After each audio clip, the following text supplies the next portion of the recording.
Do you want to go to Drayden's birthday or no? Which one? Drayden's birthday. You do want to go to Drayden's birthday? What are you going to do at Drayden's birthday? I want to go pool. We're going to go to the pool on Thursday. You're going to speech today and go to Drayden's birthday in February. Okay? Kira's not. Yeah, you are. You're going to go. You got invited to Drayden's birthday. No sing song. You don't have to sing. James in the house. He's at his house. He's not Tyler. Not Tyler. We went to Tyler's birthday before. Okay, let's go into speech, okay? Hi, everyone. My name is Kristen, and I'm a special needs mom. I have 2 kids who are diagnosed with autism and one that has type 1 diabetes. I'm going to be talking about the signs of autism that my kids showed before they were diagnosed, and some of them that they have now a little bit. But most of all, my youngest was diagnosed with autism when she was 17 months old. And yes, that was early, but I knew as a seasoned autism mom that it was most important that she get diagnosed as soon as possible so that she could get ABA therapy. And that's what I did. And she was diagnosed at 17 months old, and at 18 months old, she was getting ABA therapy in the home. For 20 hours a week, which was a huge deal. And it's harder to get services because it's not a very populated state, and we just don't have very many services here. And then my son was diagnosed at 3. We were on the wait list for a long time because at the time, we didn't really have a lot of developmental pediatricians, and you had to get that diagnosis from the developmental pediatrician at the time. So he was diagnosed, and then he went right into a special needs preschool. It was newly built. They had an old building, which I would not have sent him to, but the new building, they sectioned them off into high, low, and medium functioning, and he got ABA therapy 30 hours a week, speech therapy, OT, he didn't need PT, and then he went into a mainstream kindergarten, and he needed some help for a few times through the years, but he's doing really well. He's in a typical classroom in high school, and I couldn't be happier. So anyway, without further ado, here are the top signs that my kids gave off before they were diagnosed with autism.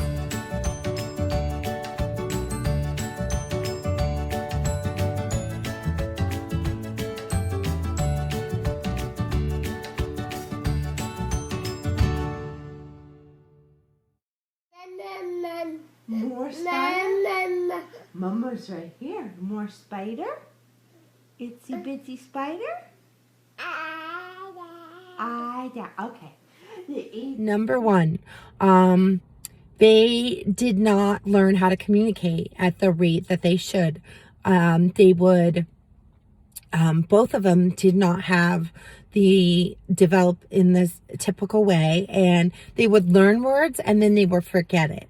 And this really stood out to me, and it was frustrating as a parent because they would have a word, like a simple word, like mama or dada, and then the next day they wouldn't remember it. And I remember with my first daughter, like she would learn a word and then it would grow and grow and grow. So with both of them, like even Kira she was 9 months old.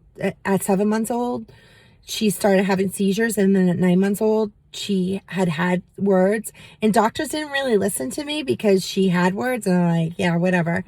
And she lost all of her words, and I'm like, she's gonna have autism because she's losing all her words. So that is a big one. I remember Sam being able to say vacuum. He was obsessed with the vacuum, and then he completely lost the word. And you really want your kids to learn words, and I would work with them over and over, and they get the word and then it'd be gone.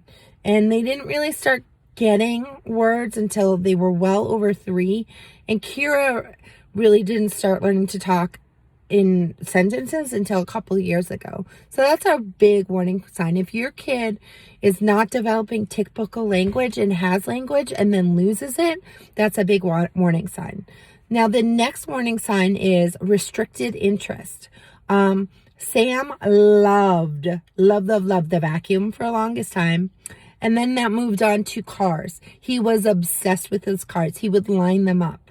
And then he would line them up again. And he would just find things and line them up. And that's another thing, lining things up. Both of my kids love to line things up. Kira still loves to line things up.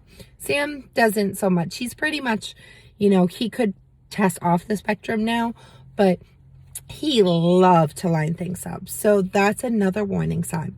Another warning sign is inability to change in routines.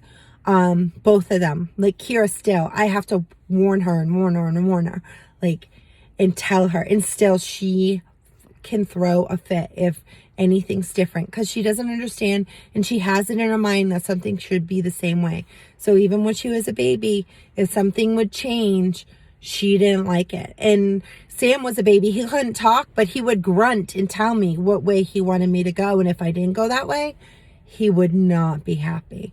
And that's not typical behavior. You want your kid to be able to adapt and change. Yeah, they like things to be stable, but little changes here and there, that's not. Sam, what are you doing? I'm doing my wild stuff. What are you doing?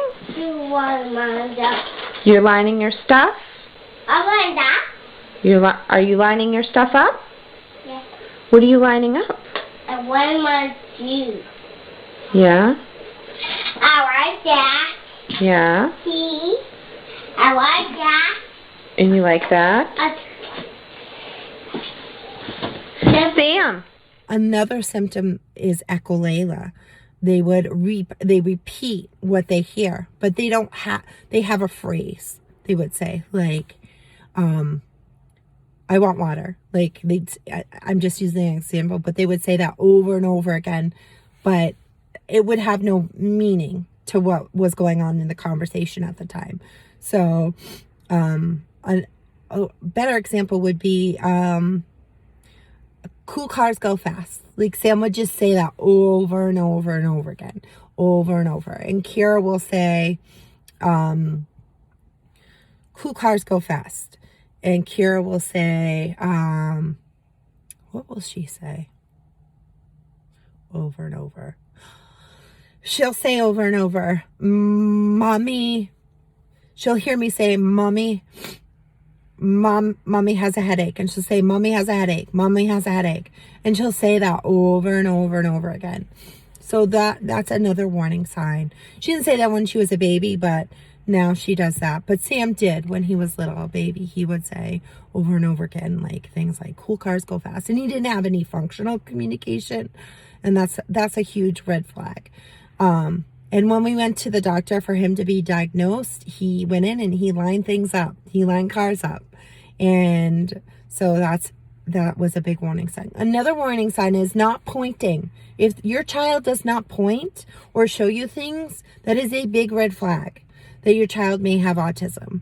You want them to have reciprocal play or sharing.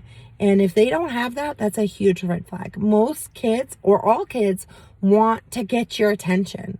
So, for example, when they throw things off their high chair and want a reaction out of you, you want to see that in your kid when they're a baby. It gets very frustrating, but that is a red flag if your child does not do that. If they don't point to things that they see and want to show you and talk about it, that is a red flag that your child may be on the spectrum.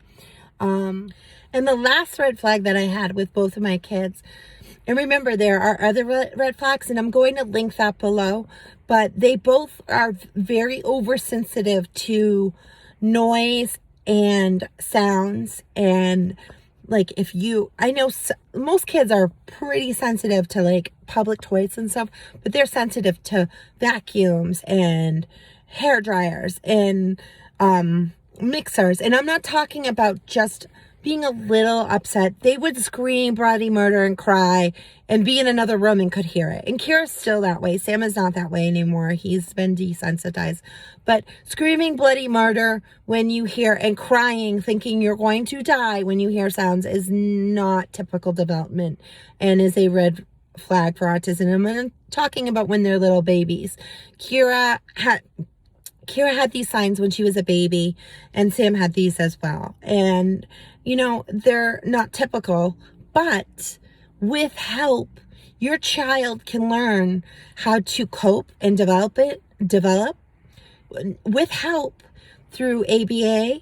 Your child can learn how to cope and develop and live their best life if they get early intervention. And that's the key, and that's why I'm letting you know what's going on with the signs and symptoms in this video.